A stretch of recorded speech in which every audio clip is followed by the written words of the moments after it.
Well, welcome once again to the Party of One podcast, the actual play RPG podcast where the gaming table is always set for two. I'm your host, as always, Jeff Stormer, and this week on the show, we are joined by Jess Levine for a game of Going Rogue. Going Rogue is an expansion for Galactic by Riley Rethall, which, as you know, we played before on the show, is a belonging outside belonging game inspired by Star Wars. Going Rogue is an expansion that tells stories about spies and rebellion and the kind of messier, ethically grayer stories that come from that space. Obviously, Rogue One is a big inspiration. Any kind of spy story, Star Wars intelligence story, it really fits perfectly into that space, which, as you know from having listened to the show, is some of my favorite stories. It's one of my favorite areas to explore in Star Wars, and I am so excited to dig into this, and I loved playing it. It was such a fun game, and I cannot wait for you to listen to it. You can find more information about Going Rogue at justfromonline.itch.io, or you can check the show notes for more information. Now, real quick, before we dive in, I do want to say that this episode is brought to you by our friends at Tabletop Potluck. Hi, we're Tabletop Potluck, an actual play podcast created to help diversify the world of mainstream tabletop role-playing games. And make tasty recipes. And help you find your new favorite RPG system. And to have fun. So check it out. Now on all podcast directories. Hey, come sit at our table. And with all that said, let's go ahead and throw it over to me in the past so that he can get started with the show. Take it past me. Thanks, future me. This week, I am so excited to be sitting down with Jess Levine. Jess, thank you so much for coming on Party of One. Thank you for having me. I've been so excited for this to happen. I'm so excited too. I'm really pumped. This is going to be so much fun. Why don't you kick us off by letting our lovely listeners know about what we are playing this week, as well as anything else you've got going on that you might want them to know about. Yeah, absolutely. So this week we are playing Going Rogue, which is something I made for the Galactic 2E Jam. Galactic 2E is a game by Riley Rethall that's like, I don't know, wars in space? Wars among the stars? It's some really mind-bending concept about wars among the stars. It's really cool and interesting stuff, and honestly, it's a space I don't think a lot of people have played in before. Exactly, and it's a belonging outside belonging game. And so what I've made is an expansion for that that aims to tell a different sort of story. So Galactic talks about really like charming heroes, inspiring bravery. This one is about cynicism and hope, democracy and decisiveness, survival and sacrifice is my usual tagline. It's a little bit darker. It's inspired by Star Wars Rogue One, so it's aiming to talk about like, when is it worth it to sacrifice, and when do we have to act versus when do we have to like wait and listen and plan? And I loved the base game so much and the stories that I could tell, but I felt it wasn't suited to these sort of stories. So I added 4 playbooks and 2 pillars and a new mechanic that I thought would really support telling those sorts of stories. And I can't tell you how excited I am. Like, this is really specifically dropping the gimmick here because I have to talk about this in specific. The thing that I love in Star Wars is like Star Wars like spy stories. It is such a very specific and narrow thing that like is so up my alley and is something that is so kind of near and dear to my heart that like I am jumping up. The second that like that you had kind of put this, you'd sent this my way and were like, hey, would you be interested in this? I was like, yeah. Yes, extremely so. So, like, I could not be more excited.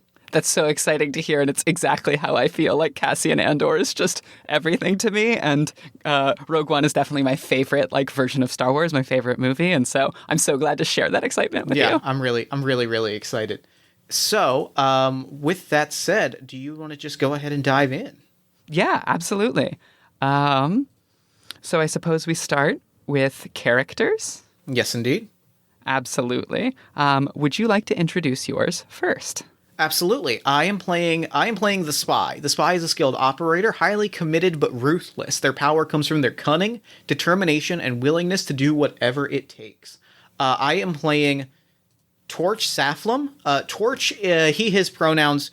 Torch has the face of a friend and searching eyes and wears a leather jacket over kind of a mandate uniform, but I picture it being one of those like kind of very buttoned up uniforms that's kind of like open, so it's kind of jacket, almost like jacket, dress shirt, t-shirt combo. Yes. And I think that he always looks sunny, like smiling, and that his eyes are always kind of like scanning across you in the way that like if you have a long conversation with him, it stops feeling Sunny very quickly, because it always feels like he is just like watching your every reaction, and it feels less like he is just like taking in it or paying attention, and more like he is looking for something specific. I can't wait to find out what is underneath that smile and sunny exterior. That's very exciting to me. Yeah, absolutely. I'm very excited. So would you like to introduce your character, and then we'll go through our questions and our related things. And then we should also introduce the other playbooks that we did not choose. Absolutely. That's my plan. So I am playing the Knight Errant, and mine is named Lumia Daival. Her pronouns are she, her. And she has a weathered face and arresting eyes. You sort of see this like tiredness, but also this clear, like seeing through things. And her style, she carries a long staff and tattered robes, but beneath those robes, she carries a damaged but functional astroblade. I love that. You don't see that astroblade very often, but who knows? But it's Maybe there. we will this time. Yes. I love that. So give us the pitch of the Knight Errant, and then talk us through the other playbooks. Oh, yes. The Knight Errant once served a cause and now searches for one. Their power comes from their experience, grit, and renewed passion. It's a very fun playbook. You had asked if there were like any you asked me if there were any playbooks I was interested in, and if there were any pairings that really stood out to me. And the idea of the Knight Errant being somebody that like has kind of been burned out on a cause, and the spy being somebody that is sort of like ruthlessly committed to that cause, or rather, even if it's a different cause, but like those levels of commitment, and that the kind of like softness of like I am lost and looking for something, versus like I am committing everything to it, and I'm willing to kind of like burn the world to hold on to that, like is such a compelling. That was such a compelling pairing that's really like I'm excited to explore that relationship. I'm so glad that you suggested that, because I think it is really one of the best sets of two within this. I spent a lot of time thinking about how these different ones play off of each other, and I think that works really well. And speaking of how they play off of each other, I want to go ahead and read one of the other two playbooks, which is The Convert. The Convert joined the Liberation recently and truly believes it can make a difference. Their power comes from their conscious optimism, energy, and luck. And this is the one that I almost played, because I also think that contrasts to the Spy in an interesting way. The Convert actually came around from playtesting. It wasn't originally a part of the game, and I realized there are a lot of cynics and loners in this game. The Knight Errant, the Leverage, and the Spy really occupy that role. And I found that especially in larger parties, it was really nice to balance it out with someone who had this sort of like hope and passion that would provoke responses from the rest of them. And I tried hard to make sure they weren't just playing a utility role and got to be themselves too. But I think it balances those larger parties in a way that like challenges each of them towards growth. So yeah. And I think it's a really nice thing to have. It also just like the stories about like sacrifice and hope and that kind of cynicism.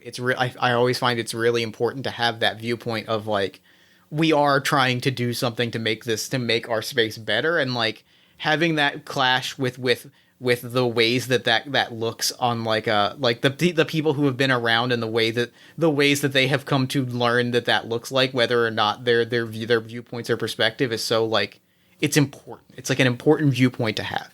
yeah, everyone's a little bit wrong is such a central element of this game, but that they improve each other by being together. I love it. We also have the Leveraged. The Leveraged is a non-believer compelled by circumstance. Their power comes from their outside perspective, their desperation, and their capacity to grow. What I love about this is like I feel like any of these four playbooks, if you put two of them next to each other, like interesting things happen. Yes. They each have a distinctive style, and I found the Leveraged, everyone either really likes it or really doesn't want to play it. It takes such a unique sort of person, which I find interesting. I love that. I mean, I am on team. I really want to play the Leverage, but for now I am playing the Spy, because I think this character really like scares me, but in a really compelling way. Exactly. So we have some questions to answer for our playbooks. We filled out our look and wardrobe styles, but we also have a few questions to answer that are better to kind of answer together. So do we want to just go back and forth and answer them one at a time? Yeah, that sounds wonderful. Do you want to go first? Yeah, absolutely. So I put some time thinking into, I'm going to choose one principle that I have broken and one that I will not break. I had originally felt really strongly about two options, but like another one jumped out at me that I'm feeling more compelled by. The one that feels really like that immediately stands out to me is I have broken. I think Torch has broken. Torch has broken. The principle that Torch has broken is loyalty to those that have helped him in the past. Ooh. I picture him as a person that will smile and be your friend, and then the second that it is necessary or even convenient to do so, will be like, well, we have to destroy them. Like there is not a sense of family, or like it is the job comes first, and like we could have had a lot of great times together, but if you are on the other side of this operation, then you have to die. Like you have to be burned. I love how heartbreaking that is. And along the same lines, I think that the other, originally I was leaning towards retribution is necessary against anyone who has brought harm, but I think the juicier option for me is the principle that I won't break, is to allow harm by inaction is to be responsible for that harm yourself.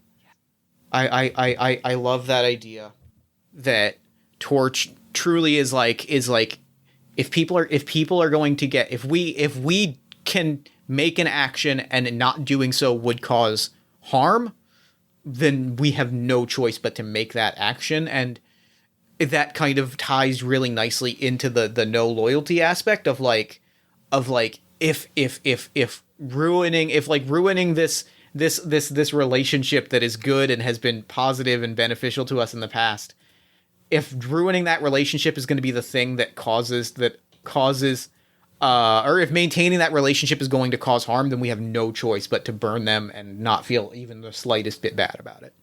It really solidifies that sense of whatever it takes, right? Yeah. Love that. So give us your first question. Yes. So choose a cause that you were once committed to and why you left. And I think I'm going to choose an order of novas before I lost my closest comrade. I love that. I really love that. This is my first time playing a Nova, which, to borrow Riley's words, is Jedis with the serial numbers filed off. Mm-hmm. And this is my first time playing a Nova in Going Rogue specifically, and I'm really interested to see how it interacts with this system. I'm so interested in that. That's such an interesting space to play in that I'm really excited. So I'm going to choose one thing that I sacrificed and one thing that I'm fighting for. The thing that I'm fighting for, the reason that I kind of pivoted away from retribution is necessary against anyone that has brought harm is I love the idea of fighting for the opportunity to live a different life. That idea of like we are doing this and like we are going to make some horrible sacrifices, right? Like Torch sees this as like we are going to do some horrible things. We are going to do some things that like there's going to be blood on our hands, and there's no other way to put that. But at the end of this, we're going to walk away and we're going to live a different life. Like there's a compartmentalizing. I think talking this through, I think that's the thing that kind of scares me about Torch, is that he's very good at compartmentalizing, and he's like, terrible things are going to happen, and then we're going to walk away and we're going to live better lives, and we're not going to look back. And it's very compelling. I also love that really he's a dreamer, right? Like he believes the world can be better and like might be willing to do some scary things to get there, but I love that about him already. And there's two options. I'm going to throw out two options to you because there's two options that are so juicy to me that I can't choose between them. Is it more interesting to sacrifice the defector who showed me people can improve, or the person that I could never be? Interesting. Those are very good options. I think I like the first one better because it gives you a character relationship. I think just so. Not just an internal one, but like, how have you been in the world and with people? Yeah. And I think that's so interesting. I like that. I really like that. And I like that it's the fact that it's specifically the person that showed me people can improve, and that I've still like sacrificed that. Like there's a tragedy there, right? It's that if ever somebody was going to show me that like the way that I move in this space is wrong, it's going to be this person. And when it came time, like, the cause was still more important. Yes. And I think all of this, if you don't mind me coming into my Go for it. character, Go for it. plays really well with my two principles, which I think I feel really sure about now. Which is, so I have to choose one principle I abide by and one lost principle burning a hole in my heart. And the one that I abide by is to take responsibility for my actions. And the one burning a hole in my heart is the duty to fight for the freedom of the oppressed. And I think where that comes from is that closest comrade. I think regardless of whether I'm right, the one that I lost, I blame myself. And I think I was like doing something that I thought was necessary, very much in a way that you do, that Torch does. And I was doing that, and whatever it is caused consequences that got my friend killed. And I was like, oh, actually, this isn't worth it. Like, this is what sent me away. I actually have to take responsibility for the consequences my actions have on others. And I think it sets us up at these, like, odds that we can both grow from, like, experiencing the other's perspective. I love that. I really adore that. So I'm going to choose 3 relationships. Oh, I love... The one that immediately jumps out to me is the mercenary or connected. I'm gonna go with mercenary. I love the mercenary mandate officer that I can leverage. That is very compelling to me, and it's very compelling in a like. I think it like going with mercenary specifically gives a really cool counterpoint to kind of both of our viewpoints of like we're both kind of dealing with like consequences, right? And the idea of someone that has a viewpoint of like whatever, I don't care, a paycheck, like the paycheck cleared. Like there's a sort of like lack of commitment there that bounces off of both of our characters in a very interesting way. Exactly. And I'm gonna do we want to go back and forth on relationships? I think that makes sense. Sure, we'll go back and forth. I only have 2, but you started, so that works. I justify that by saying the spy is like connected. That's like part of what they do. But also, if I'm being honest, I shouldn't admit this, but spy might be my favorite playbook, and I might just nurture them a little bit. It's a good playbook. I have a weakness for Cassian Andor. I have a weakness for spy types in exactly the ways that you do. So I was maybe extra nice there. Anyway, my knight errant, I think has a faithful former comrade, someone from that order of Novas, which I think still exists, and like they're still really committed in a really compassionate way, and there's sort of always this line open to me that I'm just sort of leaving shut, and I think I like that lingering in the background. I love that. I really adore that. The one that I'm the next relationship. There's a really interesting angle that I'm going to take on this one that like adds a really kind of tragic detail that immediately jumps out to me. I'm going with my wise former squad mate that I keep in touch with. I think the fact that we're former squad mates and the fact that they're wise, we keep in touch, but they made a very conscious decision to not be squad mates with me. Like they made a very conscious decision to not work with me anymore because they saw like who I was when I was on the job, and they're like they couldn't be the person, like they couldn't exist in the same space as me, in the same kind of like way of seeing the world as me. So it's this level of like we will get a drink, and that is as far as we can go. That's so heartbreaking. Oh, I love Torch already. I really like both of these characters. They're both very good. Okay, I think, speaking of heartbreaking, I think my other relationship is going to be my burdened ex who asked me to settle down. Love it. I think that this ex was someone who saw the way I was wandering and thought, we can find a home together. We can make a home together, even though we've both like experienced some hard stuff in the past. And right when it was time to commit to that, I was like, oh, I don't think so. I don't think I can do that, and continued to wander. And so I think it's interesting that we have this chance at Lumia recommitting to something here, and maybe there will be some elements of her past that reach out to her in this former comrade or ex throughout our play. We'll see. I love that. I really adore that. And I think I'm looking at all the other options, and they're all very, very good. We've got the faithful or innocent friend that keeps me grounded, the friendly or protective mechanic that services my ship and weapons on the fly, the gossipy or maverick criminal that has what I need, and the zealous or passionate ex with whom I had a fiery relationship and breakup. But I think the option that I want to go with, because I'm thinking about this, I feel like we have a lot of good ways to kind of challenge Torch's worldview and sort of like, I think what I want is a character I think what I want for Torch is a devil on his shoulder, so I'm going to go with my scheming superior officer. Yes. The idea that there is someone that, like, this worldview is so kind of harsh and so kind of rigid that, like, there are all these characters that can kind of, like, pull on that thread of be like, hey, do you really feel like this is how you have to be in the world? And that there is one voice in his ear that's like, this is how you need to be in the world. That's like, perfect. I love your sense of drama there. That just feels right. It just feels right to have that terrifying little element of like, this person thinks I'm right. Like, this person gets it.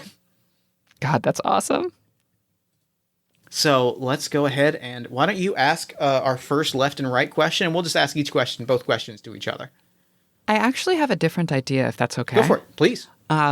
What if we did our desires for the setting elements before we did the ask left and right questions? That sounds great. Yeah.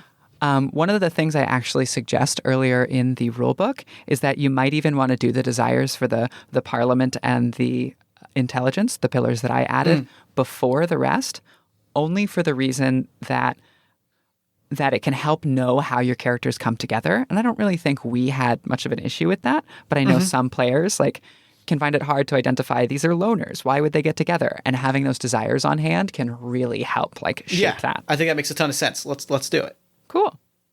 So would you like to talk through the parliament or the intelligence, and then we'll collectively choose our desires? I would be very happy to talk through the parliament. Go for it. So you also play the parliament. A revolution is nothing without its democracy. The parliament represents a diverse range of forces, factions, and commitments joining together to try to negotiate their differences and devise a plan that they can all share. At its best, the parliament is a comradely collectivity and an example of how a more just galaxy would be governed. Sadly, democracy is not without its discontents. The parliament is often slow to action, even when the situation calls for decisiveness. It can be conservative and conciliatory, aiming to keep the peace and avoid risk when only daring action can move the galaxy closer to freedom. At its worst, the parliament is a wrench caught in the gears of liberation. Hand over my mouth because that's so good. Thank you. This is where I was most indulgent with my writing. I sort of let myself go on for a while. Would you like to read the intelligence before we do desires? Absolutely. There's a little parallelism here. Absolutely. A revolution is nothing without its might. You also play the intelligence. A revolution is nothing without its might. It is the liberation spies that enable its small fleet to succeed against a vast enemy. Its intelligence, the intelligence is a clandestine network, a messy hierarchy of burdened people who do whatever it takes to rid the galaxy of the mandate. At its best, the intelligence can turn a guaranteed defeat into a galaxy-inspiring victory. Sadly, intelligence work is not without its iniquities. It's possible to do great evils in the pursuit of justice, and difficult to walk that line without treading over it. Those in liberation intelligence position themselves to avoid oversight and accountability wherever possible, and are not above hurting those with good intentions. At its worst, intelligence corrupts the ethical and democratic principles that distinguish the liberation and the mandate. Awesome. I'm so excited. Rips. Thank you. So, we have to choose 3 desires for the parliament. Yes. And our options are consensus, caution, guaranteed victories, cross-class alliances, forces in reserve, peace through compromise, a dream that never dies, lengthy deliberation, safety from retribution for the innocent, and ideological discourse. The one that jumps out to me immediately as a desire that just is so juicy is guaranteed victories. The idea of a parliament body that will only make the call if there is a 0% chance of failure or consequences, and it's just that ultimate picture of perfect is the enemy of good, of anything that isn't guaranteed is not worth pursuing. Absolutely. I also want to do safety from retribution for the innocent. I think that like pairs against your character in a really interesting way and pairs with mine of like what are the consequences of our actions that the Parliament is really holding. Does that sound good to you? Yeah, I love that. Wait, sorry, say that one more time. Yeah, safety from retribution for the Yeah. innocent. Oh God, yeah. That is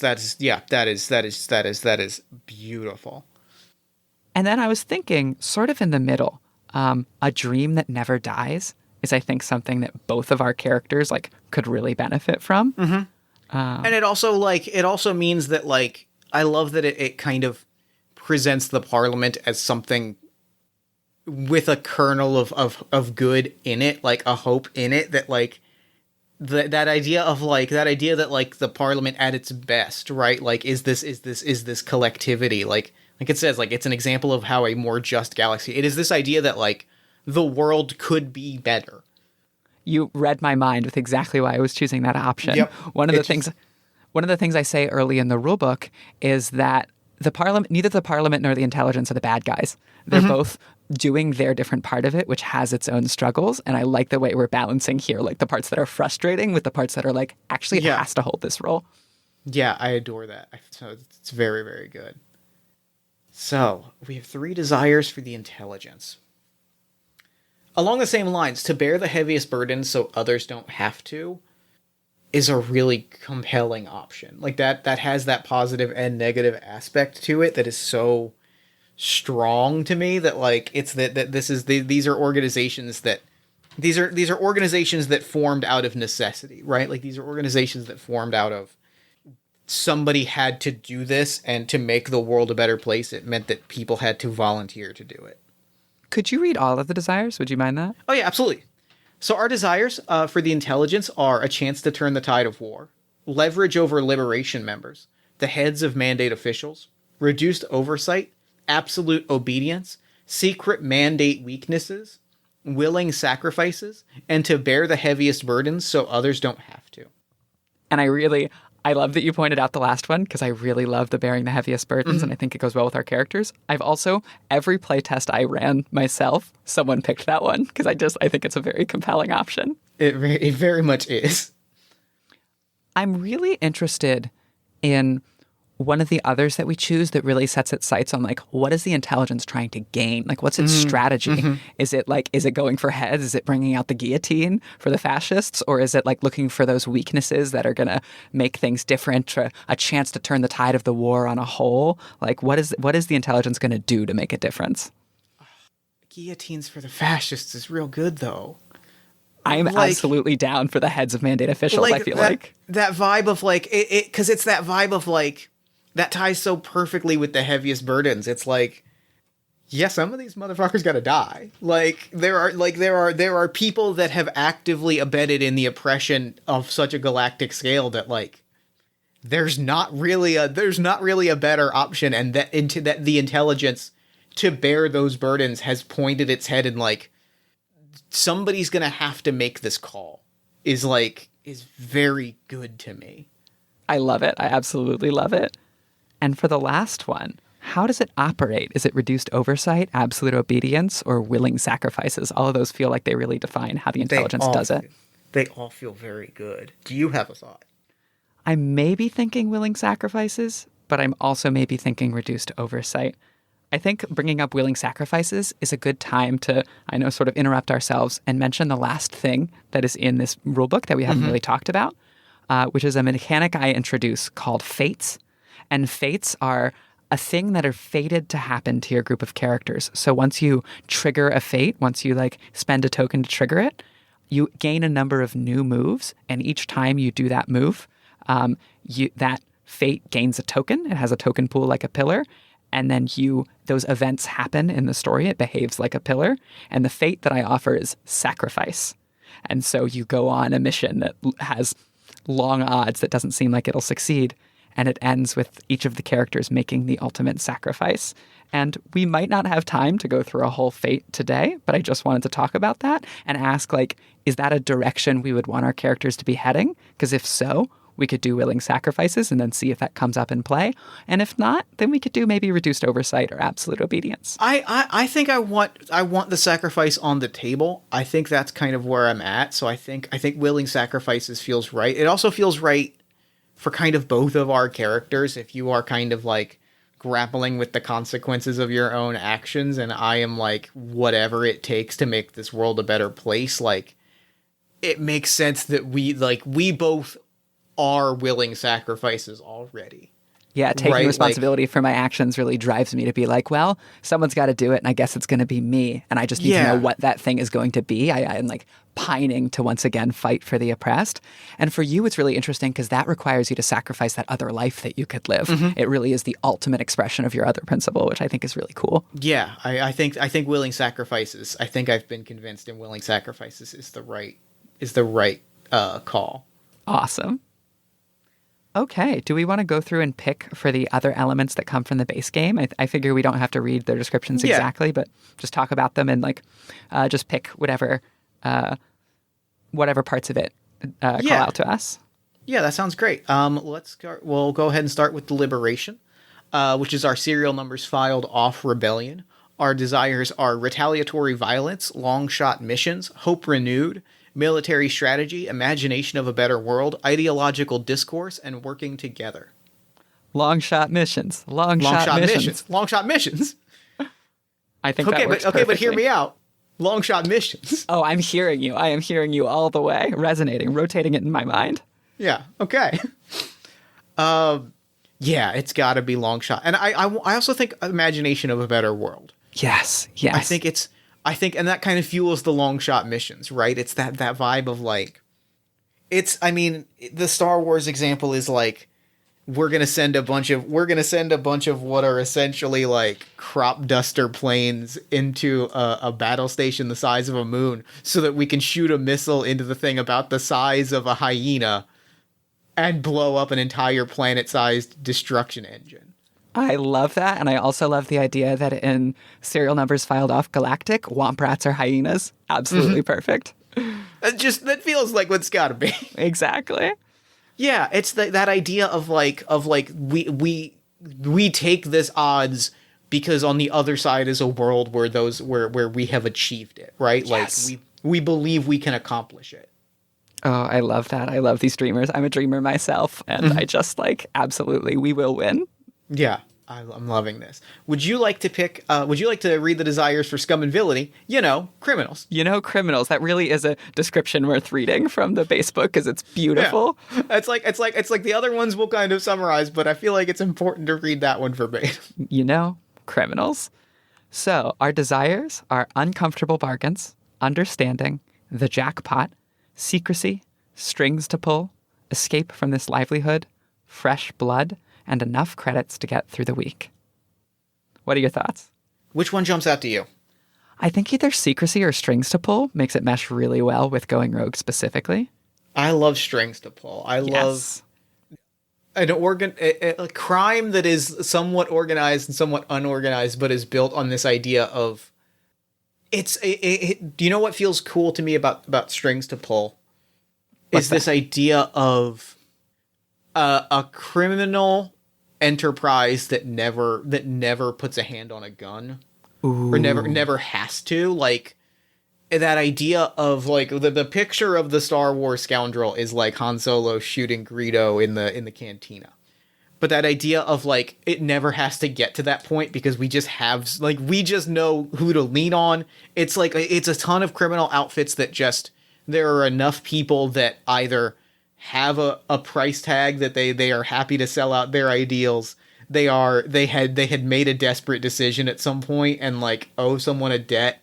That like if you are in with like a criminal gang or a crime outfit or any of these types of like organizations, it is very easy for you to find what you need and to like accomplish the things that you set out for. I almost played the knight errant backstory of like belong to organized crime, and I love this, and I imagine the intelligence leans on this all the time. Yeah. Beautiful, perfect. I love it. And I think the other one that I love, the other one that really kind of stands out to me is either uncomfortable bargains or escape from this. I'm gonna go uncomfortable bargains. That's exactly what I was thinking. Yeah, it's just that vibe of like, it's that vibe of like, everybody has made a deal with a criminal at some point, right? Like it's that that between this sort of like parliament that is so clogged that like action is impossible, and the mandate that is this overwhelming oppressive force, you make the deal and you accept it, and eventually somebody comes and demands that you let them into a room that your sole job is to not let them into that room. And like there's a certain level of like, there's a certain vibe of just like, that is just how it is. Like, you know, like everybody's got the deal that they made. Yeah. I think I can go ahead, or do you want to go ahead and read the mandate? I will, absolutely. Our desires are, the mandate is our serial numbers filed off empire, and our desires are untold destruction, unquestioned supremacy, military expansion, an end to the Nova, hierarchy and order, dominion over the space between, and a restoration of an old order. I'm feeling unquestioned supremacy. Like, I think that's what we're trying to call into question here is, actually, you don't have the control that you do. Yeah. Any jumping out to you? Do you know what really jumps out as interesting along those lines? And it really brings up an interesting thing to play with. I have no idea what it's going to look like, especially with a Nova in the game, dominion over the space between, as the ultimate expression of like, we control everything, and no, you very much don't. I love that. Very compelling energy. And I think my character, I've been thinking about it, has like a really tortured relationship to the space between now. Like after losing that friend and being like, what was I using this for? I think is like, should I even touch that anymore? Am I even, is it right of me to do that? And I think something that could come out and play is like, actually the reason it's right is because I can't cede it to the mandate. Like even if I feel like I don't deserve it, we can't give it over to them. It's very good. Would you like to read our desires for the space between? Speaking of. Yes, the serial numbers filed off the Force. I've been playing so much Galactic that I can't even think of it as the Force anymore. It's just the space between. Space magic. Space magic. Exactly. I'm actually starting a band probably with someone I play Galactic with, and we almost called it the Space Between, but it was taken by another band. So yeah, fun stories. 2 desires for the space between: solidarity, difficult choices, balance, intense bonds and uncontainable emotions, solitary training, enlightenment, revelation, and unity with those who came before. Intense bonds and uncontainable emotions, right? Yep, gotta be. Like, it's just so perfect for the intensity that's going on here. I'm also going to throw out unity with those that came before. Interesting. The idea of, like, because that gives me a picture of a space between that, like, if I may make a pitch, if the space between is like a magical, like, cosmic embodiment of the very act of hope. Oh, beautiful. It's that idea of like, I think so much of the idea that like it is intense bonds, it is uncontainable emotions, and it is this sense that the magic comes from this realization that you are part of that you are achieving the legacy, you are carrying on where hundreds and thousands of people have walked before you. Yes, absolutely. It reminds me of those. It's that meme that you see go around of like my ancestors watching me sit comfortably and eat food that has been prepared for me and looking at me and going, they live like a king.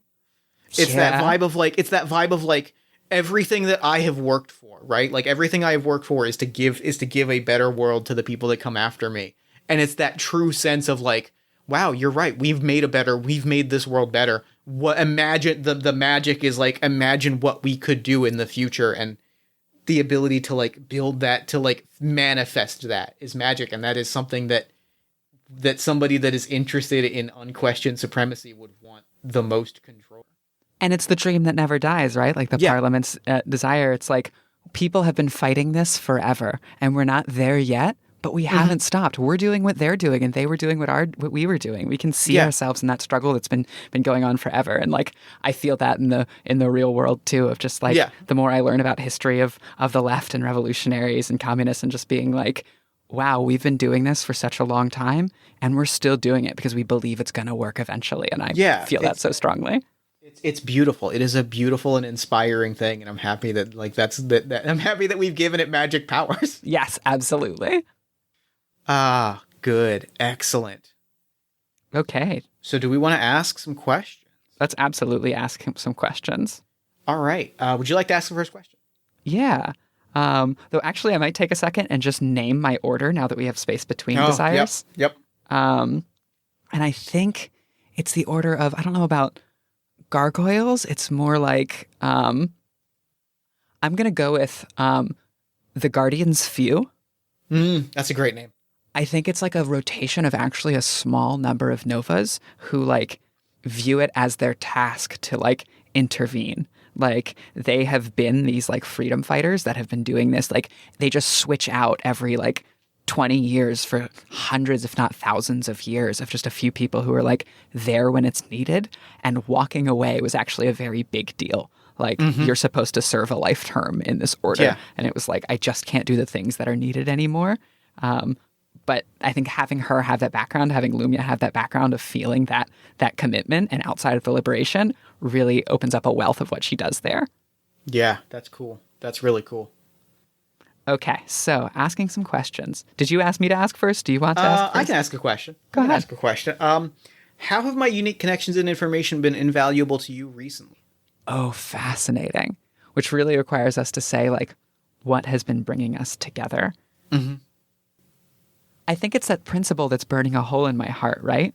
Like I've been wandering for so long. I've been taking the odd jobs and I'm like, wow, my life is ending and I feel on the end of the horizon. Maybe even I know a sacrifice is coming, just the space is speaking to me. And I'm like, it needs to be worth it, right? Like, and so you are able to connect me to things that I can do. Like maybe even the intelligence notices like, wow, there's this like errant Nova that we might be able to reach out and be like, hey, what if you did some jobs for us? We'll start small, don't worry. And I think you've given me a way to start like recommitting to purpose. I love that. That rules. That rules so hard. All right, go ahead and ask me a question. Yeah. So, scrolling to my questions. Why did I risk myself to protect you recently? Why did you risk yourself to protect me recently? I think it was... I'm going to lean hard on the space between here and lean hard on this idea of hope here. I think it is that you saw for a moment that idea that, like, you saw for... I think it was that, like... I know what I'm going to do. I know exactly what I'm going to do. It's kind of the inverse of the principle that I've vowed never to break a little bit. Or of even more so, like, it's that idea that, like, whereas I see it as, like, we have to do the thing and, like, hurt the people who will hurt people, because if we don't, then we are responsible for hurting those people. It was that by, like, you see that, like, by saving me, you weren't just saving me, like, it was a part of a larger action. Yes. It was this thing of, like, we were in the midst of an operation. We were disabling like a weapons array. And, you know, it was, I was very adamant about, like, leave me here. I will disable these things. This thing will go up. And you had the foresight, like, you had the insight to realize that, like, if that happens, like, maybe they had rigged up this weapon station in such a way that, like, the collateral damage resulted in, like, destroying it outright the way that I had planned to would have had horrible backlash. And so, like, you kind of stopped me from, like, following through on my desire to do the thing to most directly stop it. And, like, we still managed to disable it, but there was, like, a much more of a long shot way that, like, we disabled it in a much more convoluted way that, like, just melted it down. Yes, absolutely. And, like, showing you, I think demonstrating to your character that there was another way to do that if you, like, wait and also are willing to, like, hold that hope still. Yeah. And I also think there was an element for Lumia of just, like, it's not your time. I think she really, like, felt just like, you have other things to do here. and maybe even said that and really like was like, okay, we're going to get you out because there is more work for you to do. So then a related question, how did my actions put you at risk recently? Absolutely. I feel like it could be that, or we can try and expand. Here, I think it's a good idea to expand. I think so. And I think it's, I came here looking for odd jobs and like small stuff. And I think you and maybe your scheming commanding officer were a little like, hey, take her on the missions where the big stuff happens. Like, don't be upfront about that. But like, we just put her in somewhere where she can make a big difference. And I bet she'll feel pulled. And like, what sucks is like, you were right because you're good at your jobs. But I think like it is not that she is uncomfortable with the risk to herself, but that wasn't what she was intending to take on just because she didn't want the responsibility of it. She wasn't ready to take that level of responsibility. And so you have exposed her both to personal crisis and personal risk by taking her on those bigger missions. And I think the detail that I want to throw in, I think being scheming and being kind of like, for lack of a better way to put it, being manipulative and kind of like willing to set things up and to exploit. I don't think you, maybe you didn't realize it at first. Maybe it took like, it was like the first job like thing, like we present, like I was very good at presenting it as like, oh my God, things have spiraled out of control. And like the vibe that I get is kind of similar to like an action adventure TV show. Like I think about it specifically in terms of, I think Doctor Who does this a lot. Where like as the season goes on, like the people that are the companions start to catch on. They're like, okay, so there's going to be an alien invasion here, right? Like we're not just here to sightsee.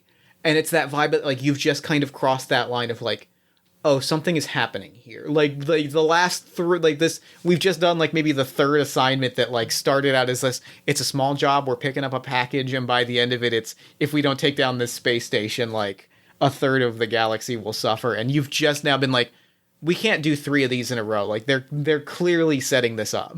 Yeah, and it's a little hint that you're a little darker than you give on. I like you have the face of a friend, but then it's like, really? Yeah. Which I love. Perfect. Yep. I love that. And I think it sets us up for some interesting tension at the beginning that I really want to have, which is of like, now I'm actually starting to distrust you like I did. And we might have to explore that a little bit at the beginning of just like, my question for you, what do you admire about me? Every single time you have stepped up, like it would be easy for you. Like you are the guardians, you are like the guardian few that is in your heart is still in there, even as you have walked away. And tying into that idea of that distrust, I think there's also guilt there. Yeah. There's that vibe of like, I keep putting her in these positions, and every time completely like looks or like there's this very calm way that you'll look around, assess things, like the reality of everything will set in, and there is never a moment of crisis, of panic, of even like betrayal. And at this point, like I'm like, there's only so long that we're going to be able to kind of put her in these positions without her realizing exactly what's happened. But every single time, the second that you see that the stakes have changed, like that crisis washes away, and you just go, okay, how can I save the people that, how can I help the most people possible? Oh, that's perfect. You already see Lumia so clearly, and I love that. Yeah, I just, there's just something beautiful about that. I think it's time to sort of start idly dreaming and moving into what we're going to play. I think so. I think the thing that I really want to, the scene that jumps out to me that I'm most excited about is like in the heat of one of these assignments, I think. Absolutely. I think that the moment that is most exciting to me, that I'm most curious about, that I have the most kind of questions about is, I think I would love to see a little bit of that mistrust play out when it still seems like it might just be an ordinary mission. Oh, interesting. Yes. Like when it still seems like it might be a small thing, when it still seems like it might be it still seems like it might, like this might be the time that we have you on a small job, and that level of distrust.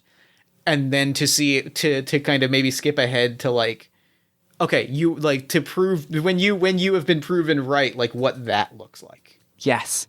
One of the things I was going to bring up is I would love to get in like a short scene, because I want action, but I also think a short scene with your scheming commander, maybe with the three of us, could really like drive home some of the themes here. Yeah, and I would think love so. if that was either, it could be at the beginning, but based on what you're describing, I think it would be more interesting as either a flashback in the middle, like where we're recontextualizing, like, oh, that's what this conversation meant. That's really good, especially because, yeah, I think I'd love that to be a flashback in the middle, right as we kind of kick off, right as things heat up, because there's an idea there. I'm gonna pull up Galactic so I can have the traits in front of me, because there's like a really specific vibe that gives me that the thing the thing that I want to pitch is the idea of, I kind of like the idea that I kind of like the idea that this is a case where I was also put in the same spot as you were, of like the commanding officer kind of like built a thing, like didn't like gave us both less information than we thought that we deserved. Yes, absolutely. Page 41 is scheming. Yep. Yeah. Just got it in front of me. Yeah. Okay. I know exactly. Yeah. This is gonna come up later in a very big way. Do we want to name that commanding officer? I have a list of names I can throw out. Yeah, give us some names. Cool. We can do Kandara Tarrant. We could do Tylo Grenzik. Those are two names on the table. Tylo Grenzik is very good. Cool. I like it just being, I love it just being Commander Grenzik, and like, Yes. maybe I call them Tylo as like a matter of course, like as a almost an insult at times, like you think that you're better than me because you're a higher up in the organization, and like I exist in utter certainty that you are in fact not. Oh, love that. Do you have a rank? Captain, agent? I think agent. Yes. I think agent, but I brush against it. Cool. I am just a man doing a job. Like, I don't want a title. And I think I used to be Guardian Deval, and I have not been called that in a long time, and now I'm just Lumia. And I'm not technically a member of the Liberation. Like, I'm doing jobs for it. I'm being, like, contracted out, basically, Yeah. By the intelligence. But who knows? That could change at some point in this story, whether that's today or not. Now, I am gonna roll. Here's what I would love to do. What I'd love to do right now is just to kind of give us a place to run on, because I think we've got enough of the backstory that will flesh out a lot of this kind of as we go, but I do want to just give us a place, so I would love for us both to roll 2d6 and just like pick a location and just spitball like what the job we're doing in this place is.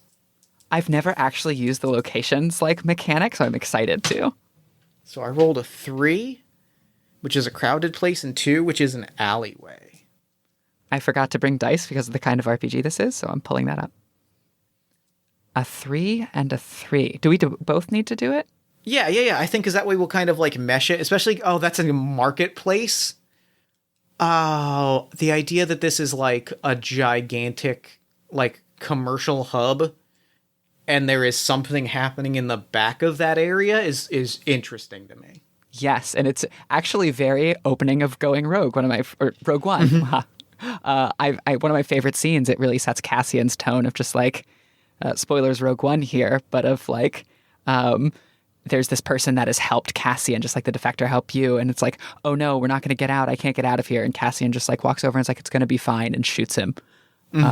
This person who has helped, and it's like, yeah, that's the sort of vibe that could be thick in the air here. This is the sort of place where that happens. So the thing that pops into my head, the visual that pops into my head is that I think we are. I think we're either meeting someone or stealing something. Those are the two things that like, because I'm trying to think of what like the low level job is, like what the easy job that we have promised you is, or that we have both kind of been promised is. Maybe I'm like bodyguarding for some sort of exchange that you're supposed to do. So like there's some organized crime going on. Marketplace is perfect for organized crime, and we've talked about strings to pull. And so you're supposed to like retrieve a package from this organized crime, and like obviously that can go wrong in 80 ways. So they want to send someone with bodyguard experience, Guardian's few. But really, I think there's more conflict here than maybe either of us has been told with this organized crime who's now like a problem for the Liberation or has a mandate member like embedded in it. Any of those things, if we think about our desires for heads. I am going to give a token. I am going to have the Scum and Villainy gain a token immediately. Because the idea that conflict almost immediately makes itself known. I think that I know I'm gonna eventually get. Actually, I want to wait. I want to see the scene play out a little bit, but I do know how that I have a strong idea of what that conflict is gonna look like.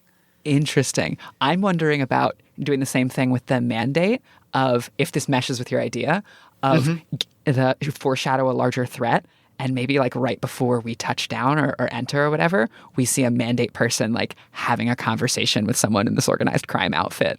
I love that. Yeah. I that works really perfectly. So like, I'm just gonna throw it to you. What do you do? What does Lumia do in that moment? Like we get like we're walking through the streets of this marketplace. I want to throw out the visual that I am picturing kind of like a space station market, like moving away from the kind of like classic kind of Tatooine Star Wars effect, but like the idea of almost of a space station having that thing is very cool to me. I always want to be on space stations. All of the fiction I write in my galactic universe involves like metal walls and stuff like that. I'm always reminding us that we're on a cool space station. So, but and the visual that the visual that I'm going to pair that with is a little bit is the 2001 thing of like the rotation of, so like there's a glass ceiling and you see like the stars rotating as like the entire space station rotates as it does. Like we don't feel like we're walking, but you can see the rotation above. Yes, absolutely. And I like the idea that we don't see the mandate officer. So maybe like the camera's following us, like walking through this market. And then it like pans off to an alleyway that we're not in. It like stops following us. And we just see a member of organized crime who we'll see again soon. And this like uniformed mandate officer, buttoned up, all of that, like just like issuing quick words in the middle of this alleyway. And they like exchange something, some sort of MacGuffin. And we don't hear them. All we hear is the noise of the marketplace. But something just went down. Something is being set up that's going to crash later. And so the mandate foreshadows a larger threat and gains a token. Yeah, I like that. I want to also gain a token. I want Torch to gain a token because I think to build that distrust, I think is immediately a moment where it is talking to, I think we see Torch immediately talking to Lumia about like, honestly, the Liberation, we've held on to this space station for so long. This is more of a courier job than anything. Like this is technically contested territory, but like we are here. We'll be in and out in an hour. There's certainly nothing waiting for us other than to pick up a package. They probably just don't want to pay shipping. Is that lie to a comrade about your capabilities or intentions? Yeah, 100%. Love that. Because like I don't maybe know the full scope of it. I think that my commanding officer is lying to both of us, but like it is also that like I know something is going on. And I think her response to that is just like, well, I appreciate that. Our last few jobs have certainly been more than I intended, and just to have one where I'm here to, do what I do and guard, that would be a welcome change of pace. Thank you. We've been, and I think I don't think I'm gonna throw a wrench into the torch that I have in my head and say I just don't even think. I think that I have put into no thought into that, and I think like I'm just like all right, she's buying it. She has bought what I've laid down. Perfect. Absolutely. Because I think that I am the one in absolute control here. Yes, and I am calm and convincing. Mm-hmm. Cool. Do we want to proceed sort of directly into our action, like we reach wherever it is that we're going to, or do we want a little more conversation first? I think there's a moment. There's a moment where we are meeting someone. I am meeting someone who is like going to hand me over like a set of schematics or coordinates. Like, there's clearly like a handoff that we have been arranged for, and I think like as we are going here, there's a moment where the handoff was supposed to happen and hasn't yet. Oh. And we are very specifically just kind of lingering in this alleyway. I think I'm like looking around and these bodyguard instincts are kicking in and I'm like, I don't like how exposed we are here. It is fine. I promise it is fine. We are merely two people out for a shopping trip. People go out for shopping trips every single day. How are you dressed? You're not in your mandate uniform, right? No, I think I'm wearing my leather jacket that I wear over everything, but like over like Love that for you. very ordinary clothes. Yeah, sure we are, but people out for regular everyday shopping trips don't just stand alone in an alleyway for 15 minutes. And anyway, if your contact isn't here, doesn't that mean something more is wrong? And I say, look, I wish I had an answer for you. I wish you did too, but I'm worried that, the space will offer an answer for us. And I think in that moment, if you don't mind me taking a very strong direction, Please. I use the weak move, find yourself surrounded. Oh, that's a good weak move. And is it mandate or is it criminals that like pop up on the rooftops and at the end of the alleyway? I want it to be. I mean, it's both. It's got to be both. It's both. I mean, we saw them shaking hands. Like, it is absolutely like they like. So like we see three criminals pop out, and at first I am very calm and collected. At first I'm like, this is the job. This is exactly the job. And then 6 mandate soldiers stand up with guns. I am also making a vulnerable move of putting us in a compromising position with no plan for backup and becoming exposed. Beautiful.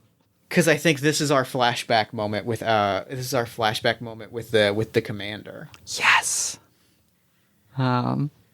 So we're now there with Commander Gresnik. Commander Gresnik. Who wants to play Gresnik? I'm down. You're welcome to. If you'd like to, go ahead. Cool. Pronouns for Commander Gresnik? Let's go she, they. She, they. Cool. So, I think they are steepling their fingers behind a desk, as scheming commanders are wont to do, and goes, Lumia, I appreciate your willingness to accompany Agent Saflam today. Or remind me how your name is pronounced? Saflan. Yeah. I appreciate your willingness to accompany Agent Saflam today. This outfit has given us trouble, and it shouldn't be that big of a deal, but I would just feel more comfortable if our fine agent had someone on hand in case things go the wrong way. I realize I've addressed myself, so I guess I will respond. I think there's a moment where I think I'm gonna make a lateral move here. Cool. Because I think it is. I am certain. I think in this moment, right? Like I'm right. We're both right at this moment where I think we all have started. Like you and I have both realized that the other person is starting to piece things together. So like, as soon as they speak up, I kind of lean forward and I'm like, it's fine. It's nothing. The worst that's gonna happen is. Honestly, the worst that's going to happen is we're going to have a crappy day at a shopping mall. Frankly, like, it's a very easy job. We've done it 1,000,000 times. We've had 1,000,000 handoffs. Everything is fine. I promise you. All you have to do is stand there and look intimidating. And I'm attempting to persuade a hesitant individual that an action is worth the consequences and give them a token if they listen.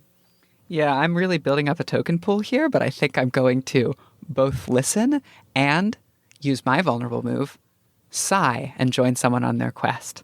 So I look at the commander and I look at you, and you can tell those eyes of mine that really see through things are really starting to doubt but it's not enough that I'm not willing. So you see this large sigh.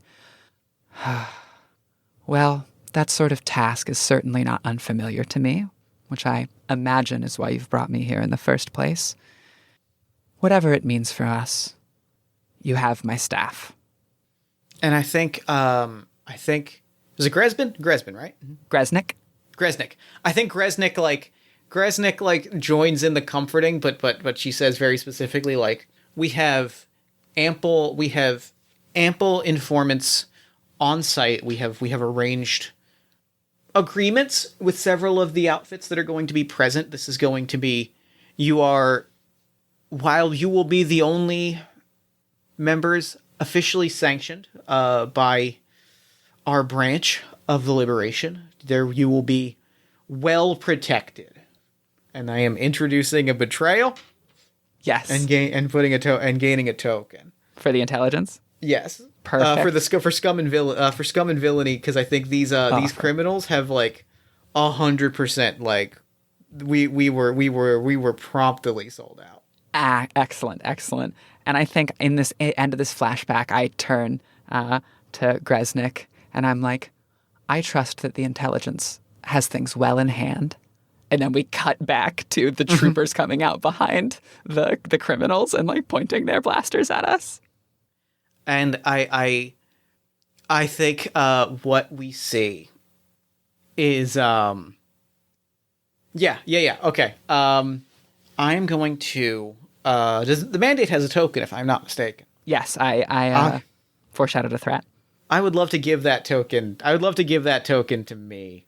Great, go because for it. What I would love to do here is our contact that we were supposed to meet like comes out and does the little faux clap.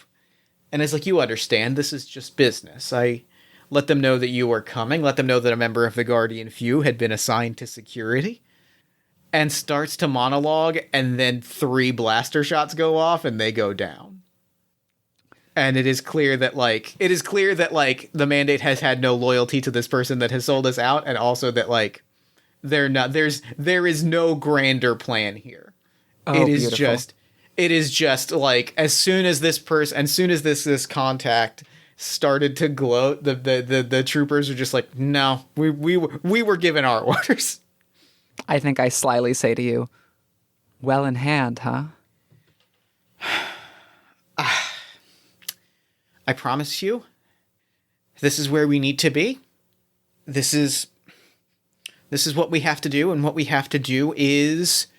And I grab a box and throw it at one of the troopers. I am defending my principles to those who would question them and losing my cool in the process. Oh, love that. I am 100% just like, I am certain that what has happened here is essential, and what has to happen here is, it might just be that we have to bash a bunch of these soldiers that want us dead. Cool. Well, if you don't mind my bodyguarding, please. Then I will use what I believe is our first player strong move. I believe it is. And I will use win a fight you didn't start. Love it. So you like shoot, or you throw that box and the troopers are like, we hear the like distorted, get 'em. And then my staff is already like under the chin of the helmet of the one who said get 'em. Mm-hmm. And they're like on their back. And I spin around, put my staff behind your back, and pull you out of the way of the blaster shots from above us and behind. Like, I imagine you now like join in with your blaster. Mm-hmm. So the remaining ones in front of us, I leave for you, and I just run at the wall and like scale a like 7-foot wall, just like running up it. And then with my staff like sideways, just like push the rest of them off of the back. Oh, that's very, very, very cool. And I think I'm also going to make a strong move and reveal a crucial piece of intelligence as you take down the last trooper. You see me visibly like stressed, like you and we've been through a couple of these crisis situations now, and you know that like when things get like this, like I have a confidence, right? Like I have a certainty that things will work out. That like we have arranged things. I have arranged things. Gresnik has arranged things. We have arranged things so that they will work out. We have accounted for the possibilities. And in this moment, I am not that. And I reveal, they still have the schematic plans. We have to stop the next Mandate cruiser before it leaves the ship, or else they are gonna walk off with some plans that I'd rather they not have. I think I drop down from the wall and I hit the ground, and my like robes like sort of spread out around me. And I turn with my staff and start to just walk past you using it as a walking stick. And I'm like, well, then what are we waiting here for? I think at that moment, like that friendly smile like pops back, and you say that, like I pop back up, you turn back to like get the next direction, and like I'm gonna do it. I think it's fun. I'm spending a strong move just for a fun beat of you turn around and I am already halfway on my way. I have vanished without anyone noticing. I'm doing a Batman on you. Oh, I love that. I think my knight errant rolls her eyes. Lumia's just like, ugh, the flashiness. And then twirls her own staff and like starts moving quicker through the crowd.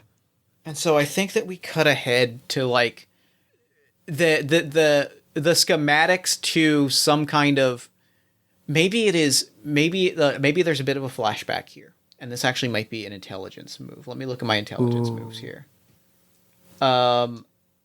Yeah, I think this is I'm going to give a token to the intelligence, revealing a previously unknown weakness, but I think it's a weakness of the intelligence. Ooh. I think this was a deal that was struck, was that the Mandate, like this contact that was loyal to the Mandate was going to offer up like a schematics for a weapon that may or may not exist, but the deal was that like Gresnik or somebody offered up like not an org chart, but like a schematic plan of like, here's information that could help you identify like our agents on the field. And it was never supposed to be like, it was that trade-off was never supposed to happen. We were probably supposed to like destroy that thing like before it made it off, but like because the Mandate took down that contact, there's a real chance that those names and that information can get off planet. Cool. So unless we bring down this cruiser right now. Bring down or steal? I'm interested. Both of those are very fun options. Oh, I had planned on taking it down. I had not considered stealing. Stealing is very good. Stealing is very fun. You want to joyride a Mandate cruiser? Because I do. I think so. I think I very much do. And I'm looking to see if there's a move for this, because I almost. Yeah, I think Torch had gone in expecting to destroy it, and like the possibility of stealing it has been a surprise. I think what we'll do is like we're approaching the hangar rapidly, and like maybe there's some sort of signboard or something indicating it's fueling up or whatever. And I go, I think much to your surprise, I go, so how do we take control of the ship? Take control? I thought we were going to. No, the plan is to take control, you say? Well, we always with the destroying. You would think you would learn at this point. The space offers us many paths. You know what? And as you're both running, like he stops for a second. Yeah, we got to take control of the ship. We got to take control of the ship right now. She smiles warmly. Tylo, I love you. I think I might have to kill my commanding officer. She looks like vaguely annoyed, but you can tell it's like a put on. Like she's like trying to be annoyed at you at the idea of killing it, but she probably is thinking something similar in this moment. I think I just lay out. Ardox was our way out. Ardox was the contact that we met earlier. Ardox was our way out. Well, now I believe our way out is, and she like looks on the computer, in Bay 5. Yes, indeed. And I think like I'm gonna give us a Star Wars pan. I think like you pull down, like you pull up that it's on Bay 5, you pull down, and both of us are just walking confidently onto the bay where this ship is. I have moved us and our comrades around an obstacle that we would be unable to overcome directly. I think we are able to just effortlessly walk by a lot of the mandate like forces that have holed up here and are kind of looking for us. Because I was able to, like, I'm that good. Like, I got us to the cruiser by sheer virtue of, like, Can I? This is what I do. Can I offer a way that you did this with this being what you do? Yeah. Maybe you know or have leverage over one of the like criminals who runs this hangar, and so you just like walk behind the counter and we see a quick conversation, and you and I are pulled behind the counter, and then we're walking through back hallways and onto the bay. Is That's like cool. the troopers That's down the very hallway. Cool. That's very, very cool. Cool. Yeah, that's great. That rules. That's absolutely fantastic. And I think so we're here, we're at this station, and the only thing we have left to do is take this ship and fly out of here. I think as we get onto this hangar, we see that there are like a few troopers, or into this bay, we see that there are a line of troopers in front of it. And I think I put a hand on your shoulder and I'm like, allow me, just make sure that we get the ship. And I have a strong move. I think that I hold up a remote control, or I hold up a card, like a credit card, like a keypad card or key card. Do you mean the one that requires this authorization key to fly? She smiles at you like these are the moments that the two of them work together so well. Yeah, yes, exactly that one, my friend. And then she takes her staff and throws it at one of the troopers that is back in the hallway, and then just like runs at it and grabs it as it bounces off. So I am doing the strong move. Create an intimidating or stage a threatening distraction. And the troopers go running to follow me into this narrow hallway with my long staff. And I am waiting, and I am looking, and I am certain that you are going to achieve this. And I look around, and I am spending a token. There are a lot of people here. It would be very easy to sit perfectly still. If we're stealing this cruiser, it's not enough. And I turn on the cruiser, and it lifts up a little bit, and I hit a few buttons, and you know, I think you're being chased, and suddenly a bunch of those you suddenly look around, and there are far fewer of the troopers chasing you, and you're able to kind of quickly take them down. And that's when you hear the first explosions from back in the day. Yes. As I am doing the Anakin Skywalker and just circling this ship and just unloading in every direction. And I have to. I love that, and I love how much your criminal contact that you just used is going to be angry about the repairs they have to do. I cannot allow these people to exist in a place where they are going to continue to cause harm. I have to damage as much of their gear and as many of them as I can.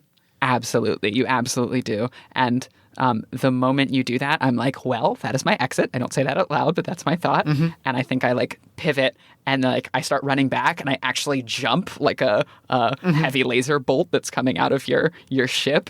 And then like jump up, and the ramp is open, and I grab on with one hand and pull myself up and clamber into the ship. And I think that we blast off, like we make our escape. It works off perfectly. And the closing beat that I want to throw out. Oh, I had one too, but go ahead. Oh, go ahead. I want to hear yours first. The idea of that mandate officer we saw that was like in that alleyway didn't pop back up. And they are standing at like the edge of like one of the other bays and watching the ship go by. And I think they like lean into a comm. And we hear like a deep voice on the other end. And it's Officer Selnick. Have they taken it? And then, yes, sir. They're on the ship. And then I think the other detail that I want to throw out is we are celebrating, right? Like we are thrilled. This has gone off flawlessly. And that's when my comms go off. Like my comm goes off, and I pull it up, and it is I'm closing with a move to the Parliament, Ooh. It is long-winded. It is extraordinarily parliamentary. But the gist of it is, I am being called as part of the trial, the trial of Commander Gresnik. Yes. Like, this was under no way an authorized assignment, and in fact, she is being called to trial, and I am being called as part of that, and we just have this moment of like, I guess we're out. Well, I don't know what to do. And I think I put a hand on your shoulder, and I spend my last token in order to recommit to a long-lost principle. And I say, we go back because we know that this is where the fight is happening, and whatever they want to do to us, we will face it so that we can still be a part of this fight another day, just as you always have. And our ship flies off into the stars, and I think for now that is game. Yeah, wow. That ruled! Oh, I love that so much. That was great. That was awesome. Oh, I'm already in love with these characters and this setting. Oh, beautiful, beautiful, beautiful. That was great. That was awesome. Thank you so much for playing this with me. That was incredible. Yeah, absolutely. Thank you for having me on to do it. Real quick before we wrap up, where can people find Going Rogue, as well as anything else you've got going on that you want them to know about? Where can people find that stuff online? Yeah, so you can find that on my itch.io page. So that's jessfromonline.itch.io. And you can go to /going-rogue, or you can just go to my itch.io page and you can find that and some of my cyberpunk writing. You can also find that and everything else that I do on my Twitter, which is also @JessFromOnline. I talk about communism and Judaism and my music and my games and all sorts of other things there, if that interests you. I'll also take a moment to plug my Bandcamp, which is liquidcrystal.bandcamp.com. And I do also sci-fi-y cyberpunk music. And I'm hoping in the next few months to have a few more releases out. So those are all places that you can find my work. I'll also plug this game as an expansion of Galactic 2nd Edition by Riley Rethel. And you can find Riley at, I believe, metagame.itch.io. That is correct. Yes, perfect. And I also just want to give a thank you and shout out to my Galactic group, who has really brought me into being able to do this. That's Bree and Rhiannon and Seda, who have just been incredible. We've written 120,000 words of fiction in our Galactic universe in short stories, so it just speaks to what that game can inspire and why you should check out Riley's game. And that Bree also has a game out recently called Brothers in Arms that is worth checking out. With all of that, thank you so much for having me on. It's been just absolutely wonderful. You can find Bree's game at weepingrobot.itch.io, which I think is fitting for the sort of mood we've been in. And thanks. This has been just absolutely wonderful. A dream, really. This is magical. Thank you so much for playing this with me. This was an absolute delight. And for now, I'm going to throw it over to me in the future so that he can wrap up with the show. Take it, future me. Thanks, past me. And thanks again to Jess for coming onto the show. That game was... I love spy stories. Spy stories are some of my favorite stories. They're some of my favorite things to explore in any kind of space. Star Wars in particular. This is my favorite niche of Star Wars. There's a reason that we've played a bunch of stories with Bam Trindo, a Bothan spy, and there's a reason that I wrote a spy playbook for Galactic. I love spy stories. And this... all of the space that this inhabits was all so cool, and I enjoyed it so much. I had so much fun with it. Thank you so much. I could not be more grateful. Anyway, be sure to head to jessfromonline.itch.io to pick up your own copy of Going Rogue. You can also check the show notes for a link to that, and be sure to follow Jess on Twitter at jessfromonline. Then while you're on Twitter, follow us at Party of One Pod, like the show on Facebook at facebook.com/partyofonepodcast. Join our Discord community at bit.ly/partyofonediscord. Head to our merch store at bit.ly/partyofonemerch. And if you enjoyed the show, consider leaving us a nice review on Podchaser or on iTunes, or just telling a friend about the show, giving us some love on social media. Anything to help new people find the show, which helps us do bigger, better, and cooler things. You can also support the show financially at patreon.com/JeffStormer or ko-fi.com/JeffStormer. Party of One is produced and edited, as always, by Jeff Stormer and Jen Frank. All music for the show comes from the song Infinite Lives by Megaran featuring the D&D Sluggers, and the Party of One logo is by Evan Rowland. If you're looking for more podcasts to check out, consider checking out All My Fantasy Children, the podcast I produce with my best friend, Erica Tano-Saez, every single week. AMFC is a storytelling, world-building, and character creation podcast powered by you. It is on the One Job Podcast Network. Every week on the show, Aaron and I take a listener-submitted prompt. We spin it into an original fantasy character, and we populate a shared universe one story at a time. New episodes drop every Friday-ish at oneshotpodcast.com. If you'd like to inquire about advertising rates for Party of One, if you'd like to inquire about press coverage of the show, or you'd like to inquire about being a guest on the show, you can email me at partyofonepodcast@gmail.com. And I believe that is all I've got for you today, so until next time, thank you so much for listening. Remember to fight the forces of fascism every single day. Remember that self-love and self-care are radical and defiant acts of resistance, and as always, party on, everybody.